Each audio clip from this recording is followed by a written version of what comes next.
Hello, everybody. How's it going? Azren, the language nerd here. Happy Tuesday afternoon, or whatever day and time it is for you right now as you're watching to this. This is video number 18 for how to teach a foreign language. I'm using a brand new platform for this today, something I've never used before, which is called StreamYard.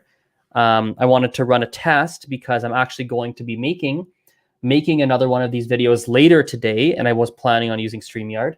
So I wanted to use it once right now. If I'm not mistaken, this video should not be live right now. I think it's recording and it's private on my channel. I actually don't know. So I guess I'll find out once I hit end broadcast. I'll see if it was actually a private stream or if it wasn't private. I have no idea. So I'm doing this as a bit of a test run. And yeah, so here we are today. I'm really excited. So let's dive in. Let's dive into our session here. And if I'm not mistaken, I should be able to share my screen from StreamYard. This is something I tried to record another week, but it didn't really work. And the software I chose to use didn't work. So I'm doing it again here. So let me share my screen. How does this work? How do I do this? Oh, here we go. Look at that. Oh, that's amazing. That's so cool and so user-friendly. Amazing. You guys should be able to see my screen here. I don't know how big it is. Don't know if I need to zoom in or wait, how do I do this? Ooh, I can change the layout. Look at that. Oh, that's me. Then you can see the screen. Then you see that. Okay, maybe we'll make it like this. I'm going to see what this looked like afterwards. I'm pretty sure the screen is moving on you as I'm clicking things. I actually don't know, but hopefully it is. So the topic for today is student retention, which is a very important topic when it comes to my business, the Calgary Language Nerds. And I think it's very important for other people that run similar businesses as myself. So the Calgary Language Nerds, if you don't really know, basically we're like a foreign language tutoring company. So we teach a variety of foreign languages to kids and adults alike, to beginners, intermediate, and advanced students. So all levels, all ages, we teach foreign languages. And for us being more of a private business and not a public school system, people have to choose to purchase classes. People are choosing to purchase classes. And so retaining students and running a good program so that students want to stick around and take multiple classes and continue buying programs and classes and such is a very important piece of the business. And I think for other private tutors out there and other people who run a business such as my business, I think it's a really important thing to have a good process and understand what kinds of things you do in order to retain your students. So I've taken an initial crack at this. I've taken an initial stab at the things that we do. I think over time, as I talk about this topic more and more, I'm going to get more and more detailed with my steps, and I'm going to revise my steps and add other things as we go. But this is a good stab at what I do and what works for me right now. And I'll try to express myself as clearly as possible. So I think step one, right? This is what I do. I'm going to zoom in just a bit. I think that should make it a little bigger. There we go.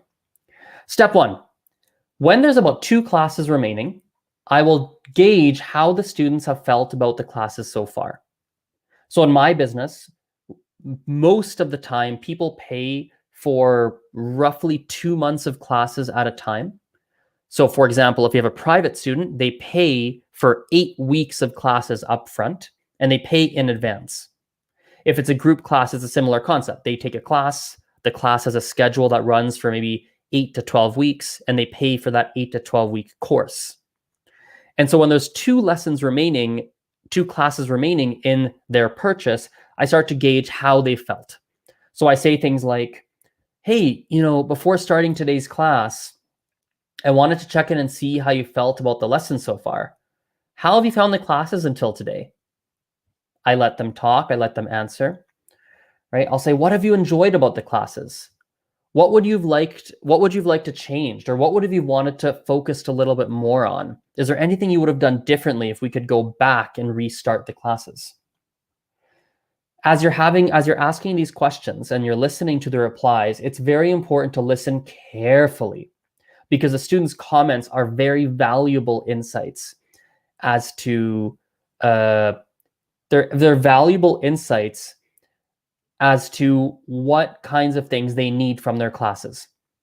And in order for them to make another purchase and purchase more classes, you're probably going to have to listen to those insights and incorporate them into future classes that they take. Does that make sense? For example, if someone says, let's do a bit of a role play. I'm the teacher. I'm the teacher of the class. You're the student. And I say, hey, how you found the classes so far? And the student goes, oh, they've been really, really good. I enjoyed the fact that we got to work on pronunciation because my other teachers didn't do that. The pace has been really good. It's really friendly environment. The 3 other people in my class are really nice. It's really, really good. Cool. Is there anything you would have changed? Student says, I don't know. I think it was pretty good. I mean, I really like the group environment, and it was fun, and played some games. I learned a lot. It was really great being with those other people. So when you hear that reply, right, you might think, oh, cool, everything was great.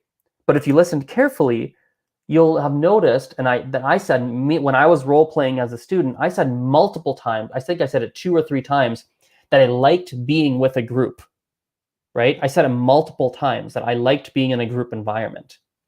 That means that you're probably going to have to probe into that a bit and say, me as the teacher would probably probe in and say, so it sounds like you like being in a group class. Is that, like, if you were taking more classes, like, would you want to stick around in a group, or would you want to switch it over to private? And you want to hear what they say, because the student might then say, oh yeah, the group was great, but no. I mean, yeah, if ever there's private, if that's what you think is best, I mean, I'm totally cool with that too. And that's good to know. Or they might say, oh yeah, I love the group environment. That was so cool. I loved Sally. I never thought I could get along with someone and make a new friend like that in my adult years. Now all of a sudden, Sally and that student probably need to stay together. And that person really likes group classes. And if for some reason you can't find a group for that person, you're probably going to lose her as a student. That's really important to realize. And now you know that you better talk to Sally and be like, what's Sally thinking? Right? So what's Sally thinking? Was Sally also wanting to stick around? And that's going to be something you need to now talk about, because clearly one need for her, right? As you've started to ask how the classes have been, one need for this sample student we've created is, let me actually put this back on me so you can see me a bit. There we go.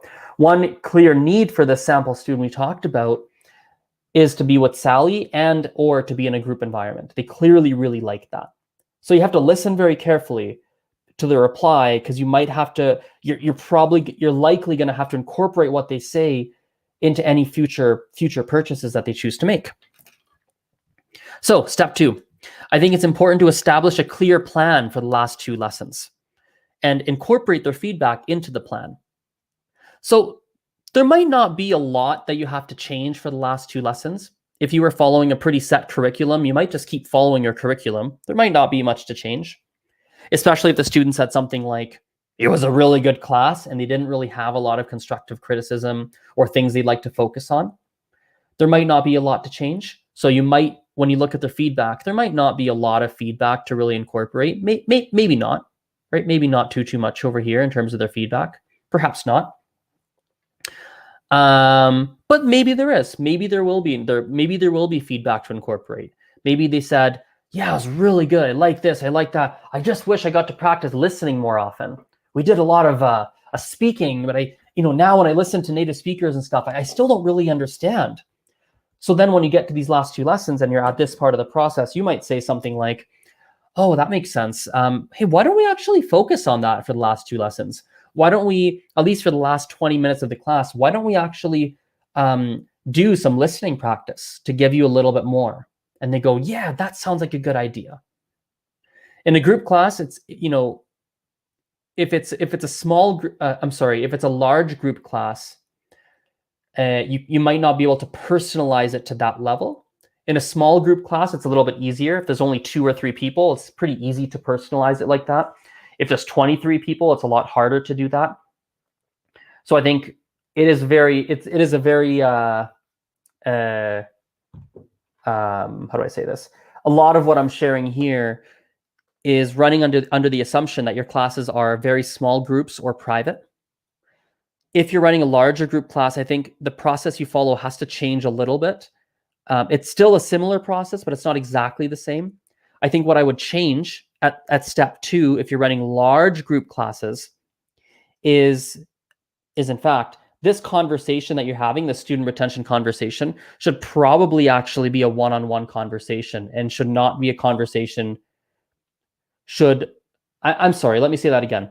This kind of conversation, I think it's important to have with the whole class as a group discussion, as a 23-person discussion, and you're writing on the board what people are saying, and you're gathering the group insights to see what has to change for the group. But you also might have some one-on-one conversations with people in the class, especially people that when you're having this group conversation, you paid attention and noticed that these 7 people didn't say a word. Everybody's participating and talking and sharing what they liked, what they didn't like. They're giving you feedback, this, that, the other thing. But those 7 people never said anything and had a stone cold, expressionless face the whole time. And you know nothing about what they thought. Especially make sure you talk to those people one-on-one and get their thoughts too, because you might have to make some changes. Does that make sense? Because now that 23-person class that you had, there might be some of those people that should transition out and go to private classes, that should transition into a smaller group, that should transition into a different large group class based on their feedback.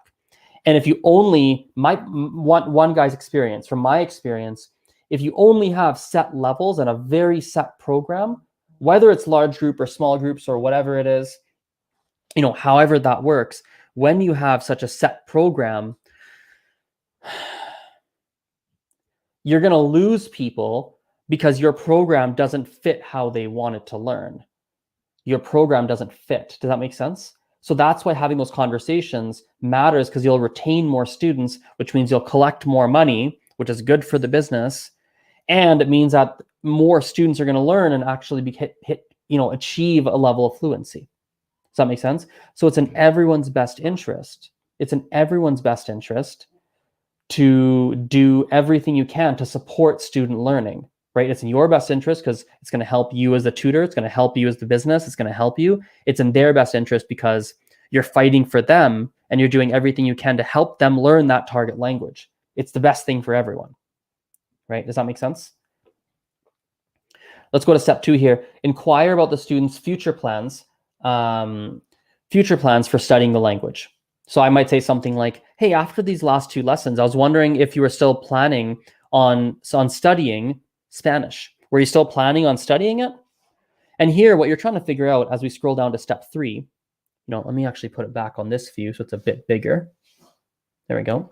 Once we get to the step 3 here, you're going to get one of 3 types of replies. Either they're going to be like, yeah, I still want to keep studying Spanish. Some people might be like unsure, like, yeah, I'm not sure if I might take a break. I don't really know right now. And some people are going to say, no, they're not really planning on studying the language anymore. And depending on what category they fall into, there's going to be a similar process that gets followed. There's going to be a similar process that you follow, but it's going to be a little bit different depending on the situation. If they say yes, it's like, yeah, I'd love to continue. I do want to continue studying Spanish, right? I would say something like, awesome or great. Were you looking to continue classes as we have been doing for the past few months? Or are there any changes you'd want to make to the program, right? Based on the feedback you shared, I'd probably recommend we do this. We go group classes, but maybe we focus a little bit more on XYZ. Hear them out, and you're going to have that conversation. If they're unsure, you're going to say, no worries at all. Why are you unsure? What are you unsure about? If it's a no, you'll say, no worries. How come? Why aren't you learning Spanish anymore? What's going on? I think it's very important at this phase. I think for a lot of people, as you're listening to this, it might feel like a sales script. My personal view on this, I don't really view it as a sales script at all, because my only thing in my head, the only thing I'm thinking about is not, I want your money. That's not what I'm thinking. The only thing I'm thinking about is, I want to help this student keep learning the language if they want to keep learning the language.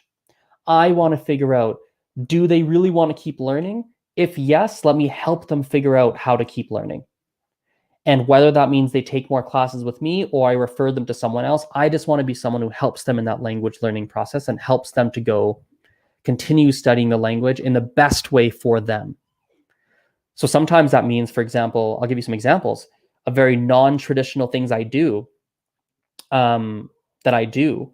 For example, I've had students that I can think of one person, right? Actually, two people right now that are going through a few things in their life, and when we had the conversation of them taking more classes, it just wasn't the right call. They were not in a place where language learning was a priority, but they do still want to learn that language. One person wants to learn French, but especially with COVID and some of the stuff they were going through, this was not the time for them to keep studying French when we had the conversation. And so what I've done is I actually have a reminder in my calendar to reach out back to them to basically be like, hey, you before were going through XYZ with COVID going on. Now we're in this month, like do you want to resume our lessons? Because they're not going to do it. I know them super well. I've known them for years now. I know they want to learn French. I really know that they do. I know they want to learn French. And I know that if I don't reach out, they're not going to go out and go learn French. I know that, right? Other people, there's some people that I'd been teaching and I taught them for free for like 3 or 4 months, actually. I think I taught them for free for like 3 months, 3 or 4 months. I taught them for free because I made a decision to myself, like, man, they want to keep learning. I know they're in a position where they're not going to be able to pay for any classes right now. I just know. I can talk to them. We had a very honest conversation. It's not realistic.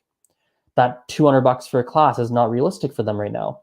So I literally invented a program for them only, which was free for these two people. They're good friends. For us free, that didn't take too much of my time. That I did with them for like 3 or 4 months. Eventually, I didn't have time to do it anymore, so I had to stop.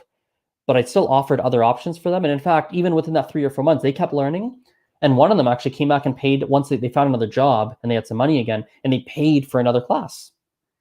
So good thing I taught them for that 3-month period, because now I retain them in the long term. They're still in the loop. Does that make sense? And they got to keep learning Spanish. They got to keep learning. Versus if I'd stopped, that would have been it. They would have fallen off the wagon for a year, 2 years, and then they'd be like, oh my God, let me start again. I got to go back to it. They got to brush off the cobwebs. So it's not just about the money side. It's about truly figuring out, the way my mentality is, what can I do that is in my power to help them keep learning the language if they want to keep learning. If someone's in a place where they're not in the mental place to keep learning, I'll let them go. I don't even talk to. I just let them go. It's okay. Here's a few common reasons as to why students stop taking classes. So maybe they're too busy outside of classes. So a potential solution would be to reduce or change the class frequency or change the timing of the class. So maybe instead of taking 2 classes a week for an hour, you drop it to 1 class a week for an hour, right? That's an option. You might change the time of the class, because maybe right now it's at 7 p.m. and they're really tired. But if you do it at 5 p.m. directly after their work and you switch it online, they can sit for an extra hour at work, do the class, get it out of their mind, and then go home and kind of go on with their evening. Maybe the classes didn't meet their needs. You're probably going to have to adjust the class format and content to make sure it does match their needs. Maybe the language learning needs have changed. So initially when they took classes, they want to work on XYZ, but then after the 3 months, they leveled up. They got better at the language. So the classes stopped meeting their needs. So you might have to adjust the class format and content. Same with classes not becoming enjoyable or they're feeling like a chore. Again, you're going to have to make some changes to the format and content, right? Maybe there's not enough, maybe they don't feel the language is as high of a priority as it used to be to learn. Maybe the classes are not good enough to justify the cost, right? Maybe the lessons are taking up a lot of mental energy in the lives and the students don't feel like they're progressing, in which case you're going to have to make a plan that can make progress very measurable so they can really see their progress. I did make a video in the series a while back about measuring written progress. I don't think I've made one on speaking progress. I don't think so. Maybe I'll make one another day. So the biggest thing what you're trying to do is you're really, and I said this already, you're trying to identify if a student actually wants to keep learning or not. That's what you're trying to identify. If they do genuinely want to keep learning, it's almost always possible for you to create a program to make sure that the student continues to use you as their resource to learn the language. There's almost always something you can put together, almost always, in my experience, assuming you're creative enough, assuming you care enough, assuming you put in the effort to do so, assuming you do that. Like I had a student at a 40% pay cut at work. He was taking private classes, sorry. He had a 40% pay cut at work when COVID happened. And like he still takes classes to this day. He still takes classes. He's still around, right? Because I made changes to his program and we had a very honest conversation around his budget and how that works. And we made it work. I heavily discounted his class to keep him as a student. We switched him into some group classes. And I retained it. I retained that class. Does that make sense? So you do what you have to do to keep students. Make sure you don't cross any lines that you're not happy crossing. So if there's like a minimum amount that you want to charge for your classes, don't drop it below that cost. You don't want to be teaching, you don't want to be a pushover and teach all your students for free and all of a sudden you're working your butt off and never getting paid for anything. Like the stuff you got to be careful, right? But you've got to do as much as you can. You got to do as much as you can. So all right, everybody, I hope this worked. I don't know, I've already tried this once on a different platform and it didn't work, so I'm hoping it worked this time. I appreciate your attention. I got a call that starts in 2 minutes, so got to wrap this up. Thank you for watching this, if it recorded, and we'll chat later. Bye for now. See you.